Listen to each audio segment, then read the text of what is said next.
Assalamualaikum warahmatullahi wabarakatuh. Hello everyone, my name is Salsabilla Marsha Adyla, and today I'm going to present a novel I read for the extensive reading course. The book I choose is The Picture of Dorian Gray, written by Oscar Wilde. It was first published in 1891, and the version I read was republished by Gramedia Pustaka Utama in 2018. In terms of genre, this novel fits into Gothic fiction with strong elements of philosophical drama and psychological horror. The story centers on a young, exceptionally beautiful man named Dorian Gray. When the novel begins, Dorian poses for a portrait painted by Basil Hallward, an artist who becomes fascinated and almost spiritually connected to Dorian's beauty. During the painting session, Dorian meets Lord Henry Wotton, a charismatic yet cynical aristocrat who believes that beauty and pleasure are the only things worth pursuing in life.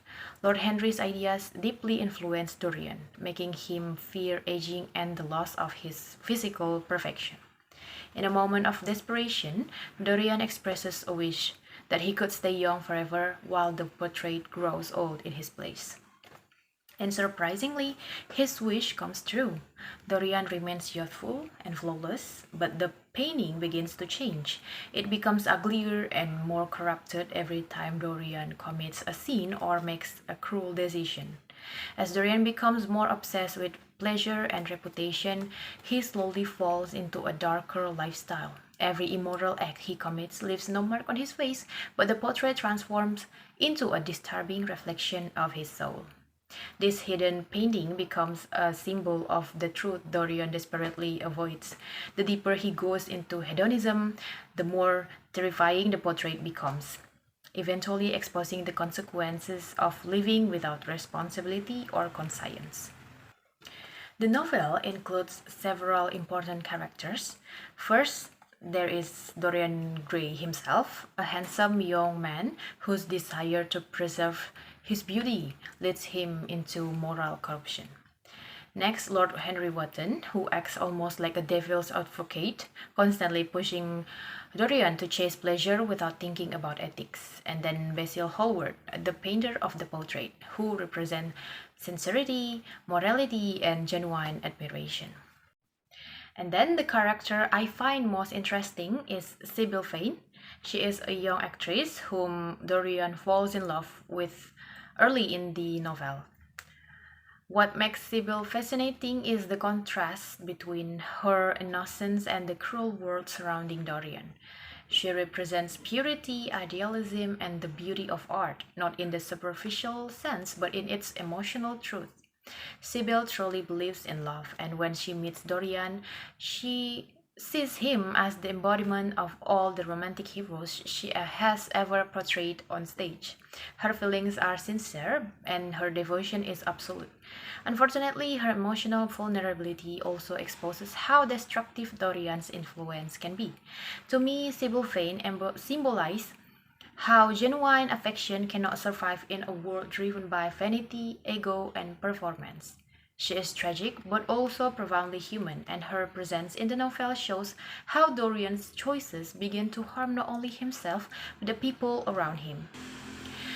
One major theme in the picture of Dorian Gray is the danger of aestheticism. The belief that beauty and pleasure are more important than morality. Through Dorian's transformation, Wilde warns that living only for pleasure can destroy one's sense of humanity. Another central theme is the duality of identity. The portrait represents Dorian's hidden self, everything he refused to acknowledge, while Dorian appears perfect on the outside. The portrait exposes the truth he tries to hide. This theme reflects how society often values appearance more than character. Personally, I found this novel extremely captivating, especially because of its psychological depth. I like how Oscar Wilde uses the portrait as a metaphor for inner corruption. The writing style is beautifully dramatic, and many of dialogues, especially Lord Henry's, are thought-provoking. If there's something I disliked, it would be the way certain characters suffer because of Dorian's choices, especially for Sybil Vane. Reading her part was emotionally heavy, but it also made the novel more impactful. From this book, I learned that beauty without an integrity is empty, and that running away from responsibility will eventually lead to self destruction. The story made me reflect on how important it is to stay true to our values, even when society is obsessed with appearance and perfection. Would I recommend this novel to authors? Of course, yes, especially for readers who enjoy classics with strong philosophical questions. It is not a light novel, but it is deeply meaningful and unforgettable. That is my presentation on the picture of Dorian Gray. Thank you for listening. Assalamualaikum warahmatullahi wabarakatuh.